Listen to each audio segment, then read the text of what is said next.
जैसा कि आप सभी जानते हैं कि अभी हम लोग सवाल जवाब वगैरह कर रहे हैं।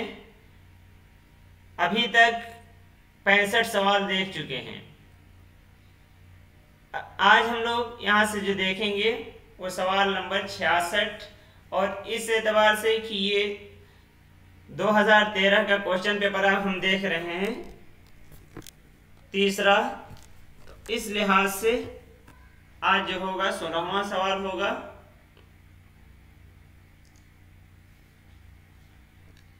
पहला सवाल आप लोगों की स्क्रीन पे है।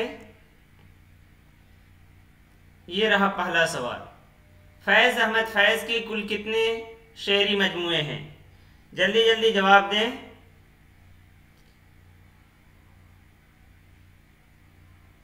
फैज अहमद फैज के कुल कितने शेरी मजमुए हैं? ये रहा सवाल। 5, 7, 8 और 10। ये इससे पहले कि वालेकुम सलाम मैमूना, इससे पहले की क्लास में ये आ चुका है। अरशद खान वालेकुम सलाम। न्यू लखनऊ जायका जायका क्यों खिलाना है क्या? 16 का क्या है? बी। हसन कह रहे हैं 8।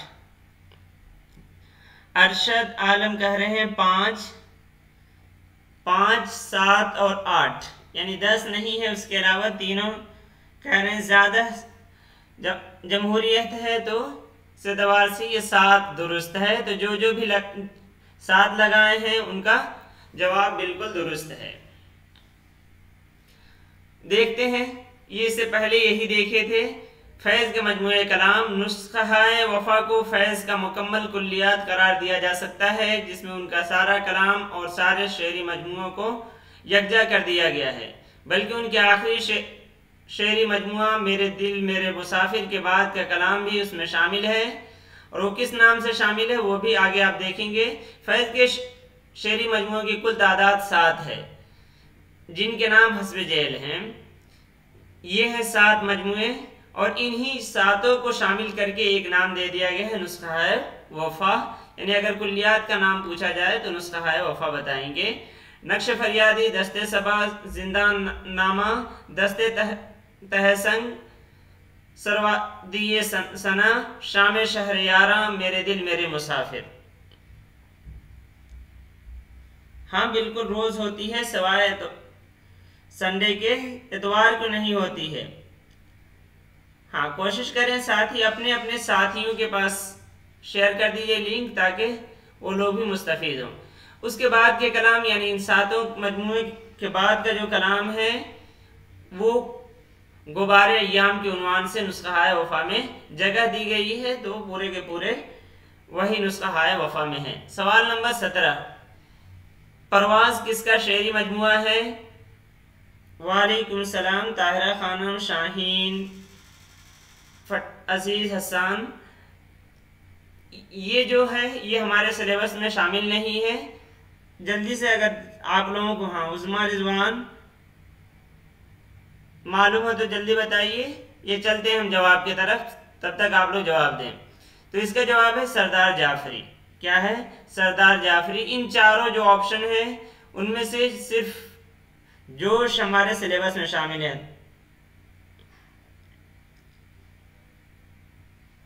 आइए देखते हैं उनके बारे में। हाँ सी नहीं, जज्बी नहीं है, मजाज भी नहीं है, सरदार जाफरी हैं। ठीक। वालेकुम सलाम। क्यों जायका आप दे रहे हैं?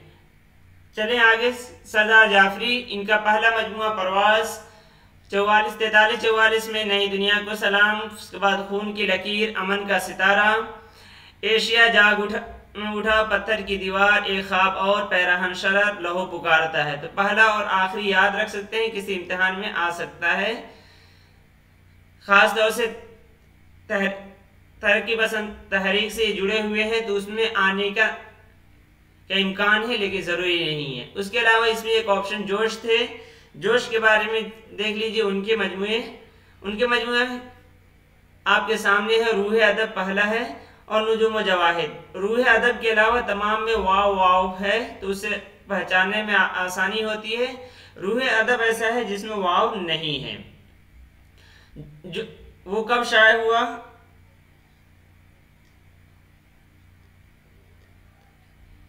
जोश अपने शहर आफाक खुद नविश यादों की बारात में लिखते हैं, मेरी सबसे पहली 17 तस्वीरों वाली मुसव्विर तसनीफ रूह अदब गालिबन मेथोडिस्ट प्रेस लखनऊ से रफ़ी अहमद खां के मुकदमे और हजरत अकबर इलाहाबादी की राय के साथ 1921 या 22 में शाये हुई और हाथों हाथ फरोख्त हुई। अगला सवाल देखिए, ये कल ही आया था सवाल तज़किरा गुलशन हिंद। कल आप लोग बताए थे कि ये किनके है, आज आपको बताना है कि ये कब शाये हुआ है।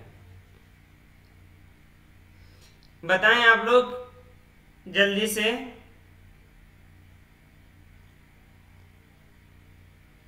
आसिफ अली अभी इतनी ताखीर से। अब ये बताएं कि इसके सन्ने तसनीफ क्या है। कोई नहीं, अब सवाल पे तवज्जो दें आप लोग। तज़किरा गुलशन हिंद जो किनके है? मिर्जा अली लुत्फ के है। कल ही आप लोगों को मालूम हुआ। अब ये है बी कौन बताएं? अरशद आलम 18 का 1 1800 में मोमिन पैदा हुए हैं अजीज। हाँ बी। इरम खां 1801। हाँ अरशद सबसे पहले दुरुस्त जवाब दिए हैं। इरम भी का भी दुरुस्त जवाब है 1801। जो भी 1801 लगाए हैं उनका जवाब दुरुस्त है।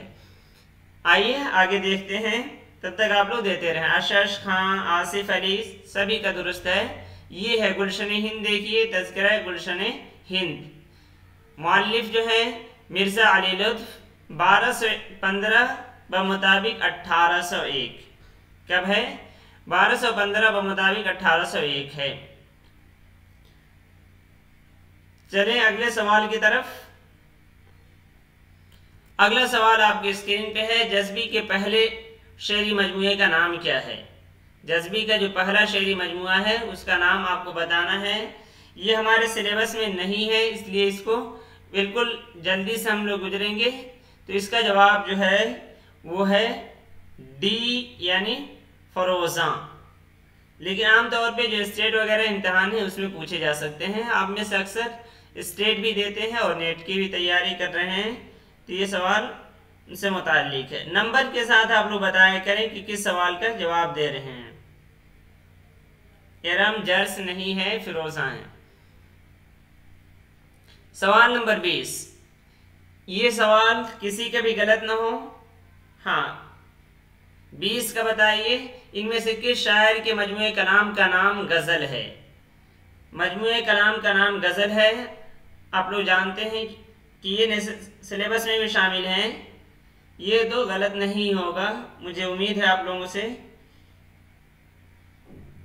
इसमें 100% सही होना चाहिए। तराना परवीन आप लोग नंबर बताए कि के साथ लिखें तभी मालूम होगा ना। हाँ 20 का है बी मजरूह सुल्तानपुरी। इनका नाम क्या है? मजरूह सुल्तानपुरी का नाम बताएं आप लोग। दुरुस्त जवाब है सभी का मजरूह सुल्तानपुरी का नाम तब तक बताएं, तब तक आगे देखते हैं। गजल मजरूह सुल्तानपुरी का है। ये 5वीं इशात जो 1970 में हुई है उस पर ये लिखे हुए हैं, गुल कब रखे है टुकड़े जिगर इस कदर के हम। इस मरतबा पहली बार मुझे अपना मजमूआ कलाम खुद शाये करना पड़ा। इसका सबब यारों को की तबे पुरकार का वो दर्दनाक मुजाहरा है जिसे आप घटिया और गलतियों से एडिशन की शक्ल में बरसों से बर्दाश्त कर रहे हैं। यूं तो मेरा ये मुख्तसर सा मजमूआ वही है जो 1953 से गज़ल के नाम से शाये हो रहा है। तो 1953 से ये असरारुल हक मजाज। पूछा किनका जा रहा है? आप लोग कहाँ जा रहे हैं? मजरूह सुल्तानपुरी का। तबस्सुम रियाज का सबसे पहले आया दुरुस्त जवाब। हाँ इरम का भी असरारुल हसन खां है। असरारुल हसन। असरारुल हक मजाज कैसे होंगे? मजरूह की बात हो रही है ताहिरा खानम। हाँ तो कह रहे हैं लेकिन इस बार इसमें इतनी तब्दीली मिलेगी कि कुछ नई गज़लें शामिल कर दी गई हैं और कुछ पुरानी नज़में और गज़लें रद्द कर दी गई हैं और किताब की शक्ल पहले से बेहतर हो गई है, वरना पहले एडिशन के बाद से अब तक तबाअत के सिलसिले में जो सलूक मेरे साथ रवा रखा गया, आरज़ू है कि आइंदा किसी शायर किसी मुसन्निफ के साथ ऐसा ना हो मजरूह। तो क्लियर नहीं है स्क्रीन? कुछ नहीं, रेजुलेशन थोड़ा आप अच्छा कर लें। हाँ, असरारुल हसन याद रखिए, आमतौर पे इसमें तज़ब्ज़ुब में रहता है इंसान। असरारुल हसन और असरारुल हक मजाज, इन्होंने जो इंतसाब किया है, ये गज़ल जो है ये किस को इंतसाब किया है, डेडिकेट किसको किया है, ये बताएं आप लोग। ये डेडिकेट किए हैं यानी इंतसाब मंसूब कर रखा है किनको? मेरे जुनू की महक तेरे पैरहन में रहे। हाई पर 700 पर भी किया है। कोई नहीं, आवाज तो पहुंच रही है ना, दिखेगा भी। हाँ, फिरदौस के नाम पे ये उनकी बीवी हैं, गुल फिरदौस गुल उनकी बीवी का नाम है, नौबहार नौगुल और सबा उनकी बेटियों का नाम है, 3 बेटी हैं। और फिरदौस जो है, फिरदौस गुल जो है ये उनके बीवी हैं। अकबर इलाहाबादी का इंतकाल किस सन में हुआ? सवाल नंबर 21। ये तो दिख रहा होगा, अजीज हसन। हाँ, फिरदौस के नाम है, लेकिन फिरदौस कौन है ये याद रखिएगा, फिरदौस उनकी बीवी है, उन्हीं के नाम है। सवाल नंबर 21 देखें, अकबर इलाहाबादी का इंतकाल किस सन में हुआ? हाँ, फिरदौस गुल, बिल्कुल तराना परवीन।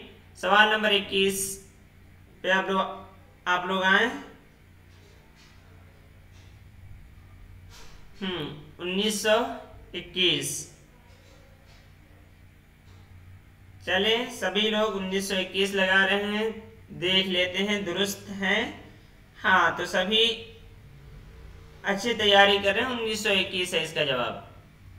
अगला सवाल, सवाल नंबर 22 देखिए, झेल के किस शायर ने अपनी सवाने उम्री कलमबंद की है? सवाने उम्री किनकी है ये बताएं। सवाल नंबर 22, झेल के किस शायर ने अपनी सवाने उम्री कलमबंद की है? दिलशाद सईद, अभी इतने ताखिर से कोई नहीं। हाँ, सवाल नंबर 22 का है उज़्मा रिजवान, बिल्कुल दुरुस्त जवाब। अच्छा, खुशी पैदाइश पे चली गई। हाँ, डी। हसरत इरम, हसरत ने कौन सी खुदनविश्त लिखी? इसमें देखिए लफ्ज गालिब भी लगा रहे हैं, मीर तकी मीर। इसमें अपनी सवाने उम्री ये नहीं लिखा है कि खुदनविश्त कलमबंद की। देखिए ऐसा लफ्ज इस्तेमाल किया कि अपनी सवाने उम्री लिखी। तो अपनी अगर कोई लिखता है तो उसे क्या बोलते हैं? खुदनविश्त बोलते हैं ना, ऑटोबायोग्राफी जिसे उर्दू इंग्लिश में बोलते हैं। तो हसरत मोमिन गालिब मीर, तो इस तरह अब सभी लोग लिखे मीर। मीर ने अपनी खुदनविश्त किस नाम से लिखी थी? मीर की खुदनविश्त बताएं।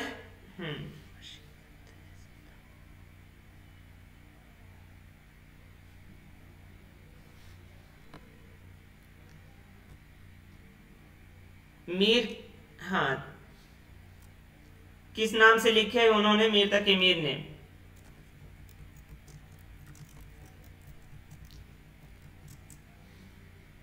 मुशाहिदाते जिंदा,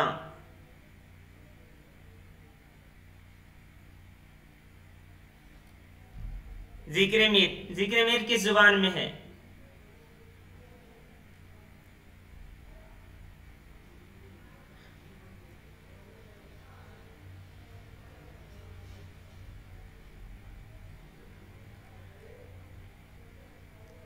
देखिए ये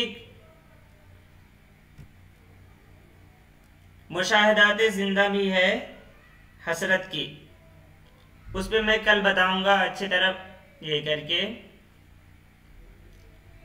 अगर मुख्तसर वक्त के लिए होती है तो वो पूरी सवाने उम्री नहीं होगी, ये कुछ जिंदा का होगा। फिर भी मैं पहले देख लूंगा फिर बोलूंगा।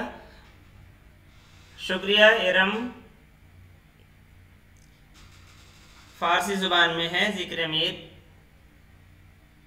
चलें अब आगे देखते हैं। मीर जो भी दुरुस्त हसरत वाला मैं बताता हूँ कल। जिक्र मीर ये है मीर तकी मीर के फारसी जुबान में खुदनविश सवान उमरी है। यह किताब 50 साल के वाक़े का अहाता करती है, यानी मार्च 1739 में हमला नादिर शाह से लेकर मार्च 1789 में गुलाम कादिर रुहैला के किला दहली पर तसल्लुत और फिर उसकी गिरफ्तारी और कत्ल के बयान पर ख़त्म होती है। उसका उर्दू में खुलासा करके सेमाही रिसाला उर्दू में मौलवी अब्दुल हक ने छापा था। खुलासा छापे थे मौलवी अब्दुल हक, फिर उनके मुकदमे के साथ फारसी मतन 1929 में छपा। यह सिर्फ 2 नुस्खों से तैयार किया गया था और इसका तर्जमा किया है निसार अहमद फारूकी ने उर्दू में पहली बार पूरी किताब को मुंतकिल किया और ये मीर की आप बीती के नाम से 1957 में मकतबे बुरहान दिल्ली से शाये हुआ। अगला सवाल, सवाल नंबर 23, सिपारे दिल किसके इंशाइयों का मजमुआ है? सिपारे दिल ये तो मालूम है। सिपारे दिल इसमें गलती नहीं होगी। सवाल नंबर 23 जल्दी जल्दी बताएं आप लोग। सिपारे दिल जो है वो सवाल नंबर 23 का ए इस सिपारे दिल में कितनी मंजिलें हैं? कोई बताएं।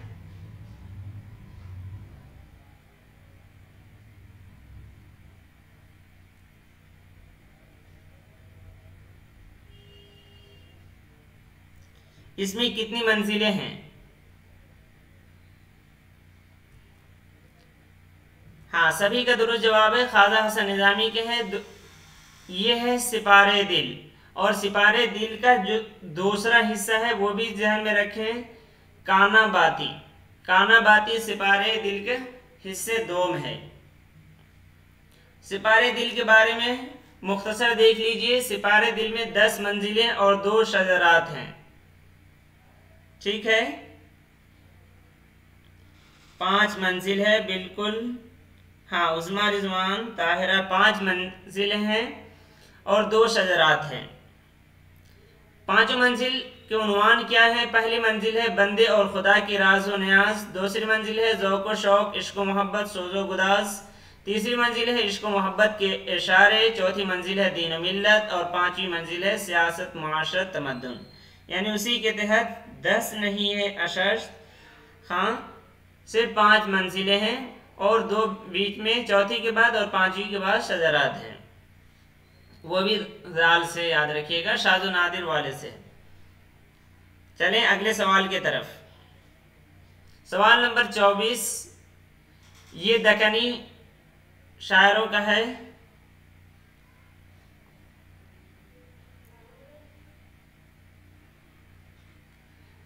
अब्दुल बीजापुरी झेल की किस मसनवी का शायर है? किस्सा बेनज़ीर, जन्नत सिंघार, यूसुफ ज़ुलेखा, इब्राहिम नामा। इसके जवाब की तरफ इसका है अब्दुल बीजापुरी, डी इब्राहिम नामा। निज़ामी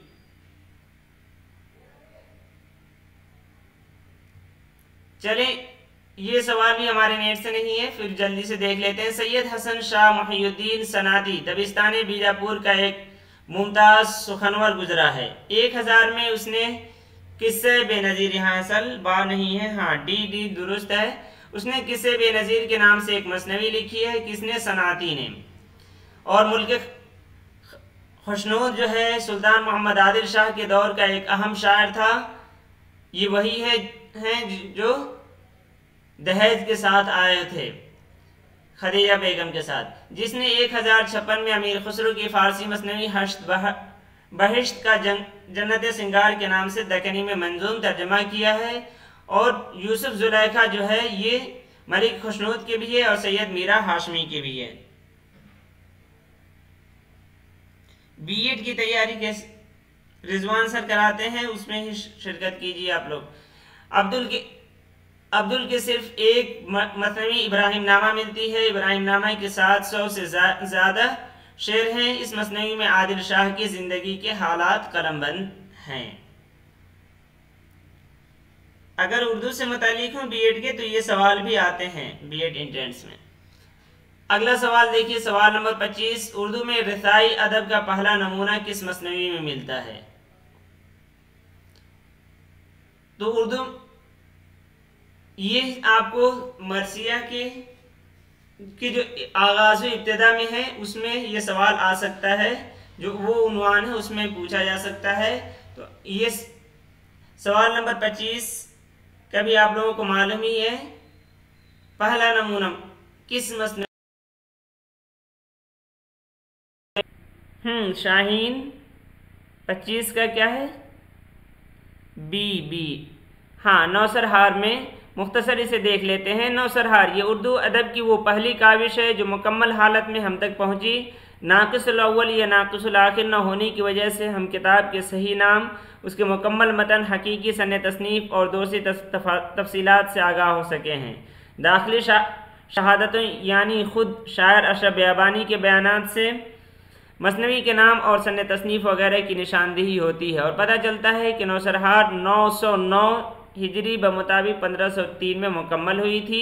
इस एतबार से नौसरहार की एक और अदबी कदर कीमत यह है कि उर्दू अदब में मरसिए का पहला नमूना है।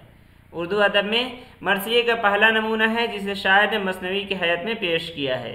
उसके अलावा नौसरहार ये साबित करती है कि फ़ारसी से पहले उर्दू शायरी में मरसिया निगारी का आगाज़ हुआ था, यानी नौसरहार को फ़ारसी के रौज़तुश्शुहदा पर ज़मानी तक़द्दुम हासिल है। अगला सवाल, सवाल नंबर 26, सूरदास प्रेमचंद की किस नावल का किरदार है? गोशे आफियत, मैदान अमल, चौगाने हस्ती, पर्दे मजाज।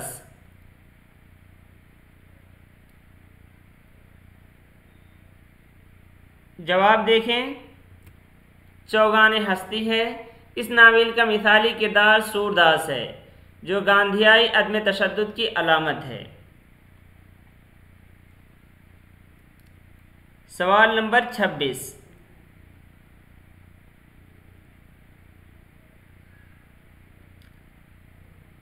आज के सवाल ज़्यादा ही सिलेबस से अलग है, लेकिन अब ये पूरा कर रहे हैं, ये आप लोगों को काम ही आएगा कहीं ना कहीं। सवाल नंबर 27 देखिए, ये शेर किसका है? तमाम रात चली है, तमाम रात चले, इलाही ख़त्म न हो यारे गमगुसार की बात। सवाल नंबर 27, सवाल नंबर 27,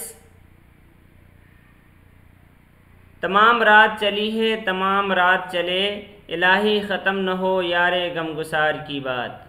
मखदूम, जोश, मजरूह, फैज़।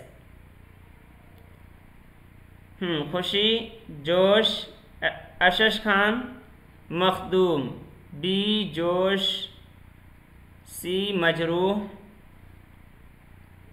नाहिदा परवीन, ए मखदूम। आइए देख लेते हैं क्या है इसका दुरुस्त जवाब।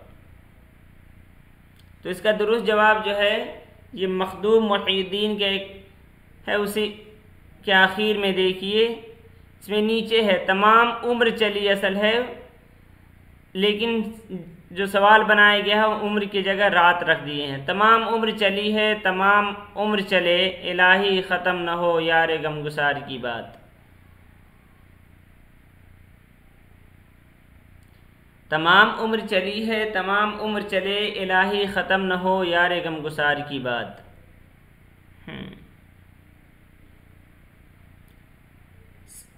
30 तक आखिरी सवाल है। ये देखिए 28वां सवाल। 15 सवाल रोज़ाना है शाहीन। सवाल नंबर 28 देखिए, जो सवाल अपने सिलेबस में नहीं है तो उसे थोड़ा सा जल्दी से गुजारते हैं। सवाल नंबर 28, दड़ावरी ज़ुबान का मरकज़ कौन सा इलाका है? हाँ, 28 सी कौन, 28 उस्मा रिजवान सी दे रही है, इरम डी। 28 का सी। सी किस एतबार से? सिंध। हाँ, इरम बिल्कुल दुरुस्त जवाब है। सिंध नहीं है, सिंध बिल्कुल नहीं है। डी है तराना। फिर सी, ए भी मैमुना बानो। दुआबा कैसे हो सकती? द्राविड़ी ज़ुबानें कौन सी हैं ये भी मालूम होना चाहिए ना। कौन सी ज़ुबानें हैं? तमिल वगैरह है। तमिल किधर बोली जाती है? तमिल, कन्नड़ वगैरह ज़ुबानें हैं। तो डी है इसका दुरुस्त जवाब। देखिए, द्राविड़ी, ये लोग बहरा रूम और एशिया कोचक के बाशिंदे थे, यानी ये जो कौम आई थी वहाँ से निकलकर ये लोग काफ़ी अरसे इराक में रहे, फिर बलूचिस्तान होते हुए हिंदुस्तान पहुँचे तकरीबन 3500 कब्ल मसीह में। यानी आर्या 1500 कब्ल मसीह आए थे और ये 3500 कब्ल मसीह में उन्होंने हिंदुस्तान को अपना वतन बनाया। ये लोग पंजाब और सिंध के इलाके हड़ापा और मोहनजोदाड़ो में आबाद हुए और वहाँ से फिर जुनूब में बोले जाने वाले चले आए थे जब आर्य आए हैं। तो अब जो द्राविड़ का जो मरकज़ रहा है वो जुनूबी है। जुनूब में बोली जाने वाली तमिल, तेलुगु, मलयालम और कन्नड़ ज़ुबानें उससे ही ताल्लुक़ रखते हैं। बिल्कुल एरम, तेलुगु, मलयालम, कन्नड़ ये सारी ज़ुबानें द्राविड़ी ज़ुबान है। सवाल नंबर 29 की तरफ चलते हैं। सवाल नंबर 29, इसमें भी ऑप्शन जो है प्राचिया का जो असल होना चाहिए वो ऑप्शन नहीं है। प्राचिया, ये आप लोग बताएं कि ये प्राचिया जो है ये किस दौर के है? कदीम हिंद आर्याई, जदीद हिंद आर्याई या उस्ता हिंद आर्याई, तीनों में से किस में है ये प्राचिया का लफ्ज़? प्राचिया जो बोली है वो किस आहद की है? असद अहमद, हाँ 28 का डी था। प्राचिया, न्यू लखनऊ जायका, कौन है? फौजिया सुल्तान ताना तो नहीं है। ये बताएं प्राचिया, प्राचिया जो है ये जो हिंद आर्याई तीन हैं उनमें से किस में है? क्या हुआ तरन्नुम बेगम? अभी सलाम भेज रही। कदीम हिंद आर्याई उज़्मा, बिल्कुल हाँ। कब्ल मसीह को वक्त मिले तो समझा दे। कब्ल मसीह क्या है? ये लोग आप लोग जानते हैं ना। इस उस्ता का नहीं है इरम, उस्ता में दूसरा आएगा ना, प्राकृत आएगी। प्राकृत, अपभ्रंश, पाली प्राकृत, अपभ्रंश, ये है उस्ता में। ये उस्ता से पहले कदीम हिंद आर्याई में है। कब्ल मसीह बिल्कुल आसान है, यानी ईसा अलैहिस्सलाम की पैदाइश से पहले। जो हमारी ईस्वी चलती है जो 2021 अभी चल रही है, ईसा अलैहिस्सलाम की पैदाइश के वक्त से है, तो उससे पहले को कब्ल मसीह बोलते हैं। प्राच्य ये तीन हैं, तीन ज़ुबानें संस्कृत से अलग होकर यानी बोलियों के असर से हुई थी। अदिच्य, मध्यदेशीय और प्राच्य, यानी संस्कृत जब अपने इधर से अलग होती हैं तो ये तीन ज़ुबानें और बोलियां आती हैं। लैंडेड हिंदी आ रहा है। कदीम हिंद आर्याई में है ये तीनों, देखिए। लेकिन अब इसे दक्कन इसमें मान लेते हैं, वरना ये है जुनूब बिहार, मशरक़ी यूपी और बिहार की ज़ुबान है। आइए देखते हैं, आर्यों के शुमाल मगरिब खित्ते से मशरक़ी खित्ते की जानिब फैलने से संस्कृत ज़ुबान की मरकज़ियत ख़त्म हो जाती है और उसका एक मेयार पर कायम रहना मुश्किल हो जाता है। यूपी बिहार में बोली जाती है, हाँ मशरक़ी यूपी, ख़ास तौर से मशरक़ी कहेंगे तो बेहतर होगा एरम। देखिए, और इसका एक मेयार पर कायम रहना मुश्किल हो जाता है। नीज़ मकामी बोलियों के इख्तलात यानी मिलने की वजह से उसकी तीन इलाकाई शक्लें ज़ुहूर पजीर होती हैं, अदिच्य, मध्यदेशीय और प्राच्य। अदिच्य कहाँ है? शुमाली मगरबी हिंदुस्तान की, नहायत म्यारी और शुस्ता, आर्यों की कदीम म्यारी ज़ुबान से करीब तर। दूसरी बोलियों पर फ़ायक है। ये उस इलाके की बोली थी जहाँ आजकल सिंधी और लहंदा यानी मगरबी पंजाबी भी ज़ुबानें बोली जाती हैं। इसमें रा और लाम की जगह सिर्फ रा की आवाज़ पाई जाती है। मध्यदेशीय यह दरमियानी इलाके की अम्बाला से लेकर इलाहाबाद तक जो अपभ्रंश की भी ज़ुबान रही है, खड़ी बोली वगैरह की है, वही मध्य एशिया ही है। जहाँ आजकल मगरबी हिंदी की बोलियाँ यानी खड़ी बोली, ब्रजभाषा, बुंदेली और कन्नौजी, हरियाणवी वगैरह बोली जाती है, और जहाँ उर्दू और हिंदी का चलन आम है। फसाहत के लिहाज से दूसरे दर्जे की है। तीसरा पराचिया, मशरकी हिंदुस्तान की ज़ुबान, मरकज़ से दूर, गैर मियारी, मगरबी हिंदुस्तान के आर्याओं के नज़दीक अशुद्ध ज़ुबान। इसमें रा की जगह लाम का चलन आम हो गया था। उसका इलाका वो सरजमीन थी जहाँ इन दिनों बंगाली, आसामी, उड़िया और बिहारी बोलियाँ यानी मगही, मैथिली और भोजपुरी का चलन है।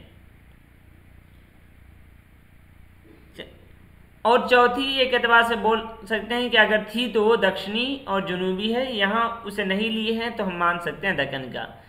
नोट देख लीजिए, हार्नले, ग्रेसन और देबर ये संस्कृत को बोलचाल की ज़ुबान ही नहीं मानते हैं। ये कहते हैं कि ये बस मजहबी ज़ुबानें रही हैं। जैसे ये समझिए कि हिंदुस्तान में अभी कुरान शरीफ है, तो अगर कहा जाए कि हिंदुस्तान में अरबी जो है ये बोलचाल की ज़ुबान नहीं रही है तो दुरुस्त होगा।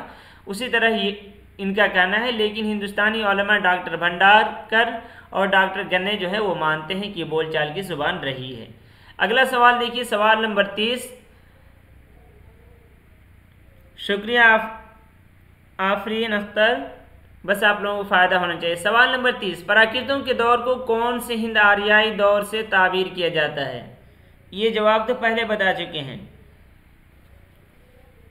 इसमें तो गलती नहीं होनी चाहिए। अभी बताया, इसका जवाब ही बता दिया हूँ मुकम्मल।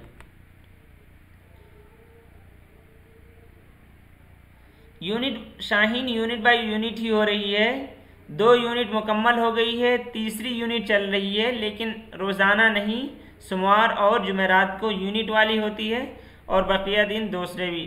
असल मशगूलियत है तो वही उसी वजह से।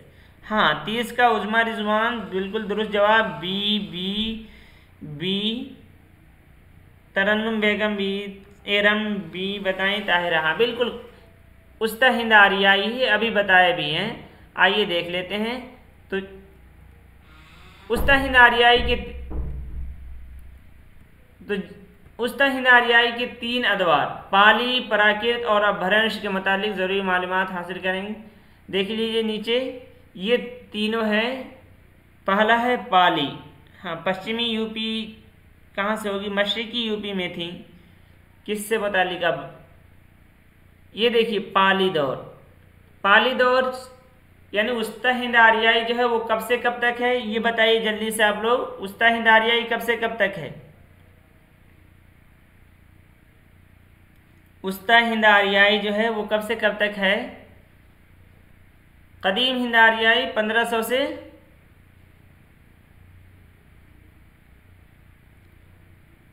चलिए कोशिश करते हैं, एक दिन और बढ़ा लेंगे तो जल्दी हो जाएगा, कोई नहीं। उस्ता कदीम हिंद आर्याई तो मालूम है कब से कब तक है? 1500 कबल मसीह से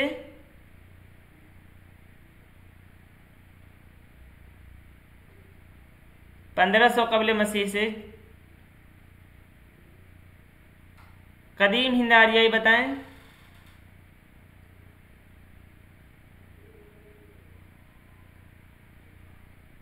इससे ही हो सकता 1500 से 500 तक। उस्ता जो है 500 से 1000 ईस्वी तक, और 1000 ईस्वी से अभी तक।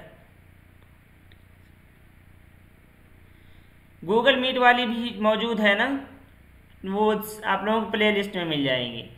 अब फिर ये पूरे 1500 साल की है उस्ता हिंद आर्याई, तो ये 3 दौर हो गई हैं, पाली दौर, प्राकृत दौर और अपभ्रंश दौर। और इसी को बाद लोग पहली प्राकृत, दूसरी प्राकृत और तीसरी प्राकृत भी कहते हैं। हाँ, जो भी उस्ता के लिए 500 कबल मसीह से 1000 ईस्वी तक बताए हैं वो दुरुस्त है। अब इसमें पाली दौर को पहली प्राकृत, प्राकृत दौर को दूसरी प्राकृत और अपभ्रंश दौर को तीसरी प्राकृत भी बोलते हैं। तो इसको भी आप लोगों को ध्यान में रखना है। तो इस तरह आज ये 30 सवाल मुकम्मल हुए। सभी आप लोग शिरकत किए, सभी का शुक्रिया। चलें ठीक है, अल्लाह हाफिज़।